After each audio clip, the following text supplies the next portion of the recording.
Bisita po natin ngayong hapon ang Man of the Hour. Sa ilang araw ay hindi na siya binata, si Mr. Ding Dong Dantes. Good afternoon, Ay. Good afternoon, Ninang. Good afternoon sa lahat po nanonood ng Star Talk. Magandang hapon sa inyo. So palagay mo, Ding Dong, pag nasa buhay may asawa ka na, anong mamimiss mo sa buhay binata?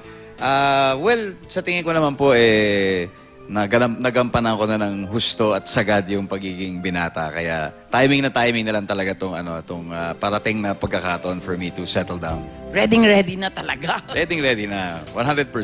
Ano sa palagay mo ang weird na ugali mo ang dapat bantayan ni Marian o dapat niyang tanggapin? Meron. Ganun, Pag nag-a-alarm kasi ako, mga 20 times ako nag-a-alarm. So, hindi lang siya isang beses. So, may gap yan. Every 2 minutes nag-a-alarm siya for yung Magigising duration. talaga yung katabi mo. Talagang maiinis talaga yung kung sino mga katabi ko. Sa So, yung mga ganun bagay. Mga Kaya maliit na nga, bagay na di ba?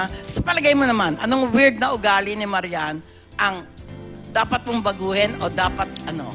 Para sa akin po, wala akong dapat baguhin para sa kanya. Kasi gusto ko siyang tanggapin kung sino siya at wala akong gustong baguhin sa kanya.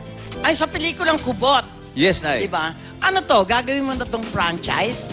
Parang yung Panda, yung ano ni Rani po? Opo, yun po talaga ang gusto namin. Magmula nung binuo namin sa 2 years ago, ang intention talaga namin is para maging isang franchise movie siya. Oo. At kung ang magic number kanina, sabi natin 10 days. Ito, 5 days na lang. Bago dumating sa 30, magpapasko muna at mag-film fest. So yung Kubot naman, talagang sobra excited din ako dyan. Anong makikita namin sa Kubot ngayon na wala dun sa una mong ginawa? Ito po talaga is very, a well-improved version in all aspects. Times 3, times 5, yung katatawanan, yung action, yung comedy, pati yung horror. So, kumbaga parang kumpleto, Ricardo, talaga siya tamang-tama para sa Christmas season, para sa buong pamilya. Sino-sino mga kasama mo dito, Ding Dong? Ay, andito po si Joey Marquez na kasama ko rin dati. Kasama natin ngayon si Lotlot De Leon. Of course, we have Isabel Daza, Casey Montero, si Abra at saka si Julian San Jose. Makikita natin first time ang kanilang tambalan dito.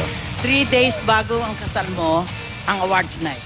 Yes Palagay po. mo, makukuha mo yung Best Actor? Ay, hindi po Parang ako. Christmas gift? Hindi naman po ako umaasa sa mga ganon. Pero happy po ako sa resulta ng pelikula namin na alam kong talagang may entertain po ang mga tao dito. Ding Dong, kumbidahin mo uli sila sa Kubot. Yes, bale 5 araw na lang po, 5 tulog na lang. Ang pinaka-inaantay nating season na ating mga Pilipino, ang Pasko. But more to it, kaya siya nagiging mas masaya dahil sa mga celebration at mga festival, gaya ng Metro Manila Film Festival. At ang Kubot, PS1 Chronicles Part 2, ay kabilang sa 8 lalahok. Kaya inibitahan ko po lahat na mahilig sa action, adventure, horror, comedy. Hindi pwede ba wala ang comedy? Kompletong-kompleto para sa buong pamilya. Thank you, Ding Dong! Maraming salamat, Star Talk. Nina, Merry maraming Christmas salamat. na. Merry Star Talk, maraming salamat po sa inyo. Merry Christmas. Christmas.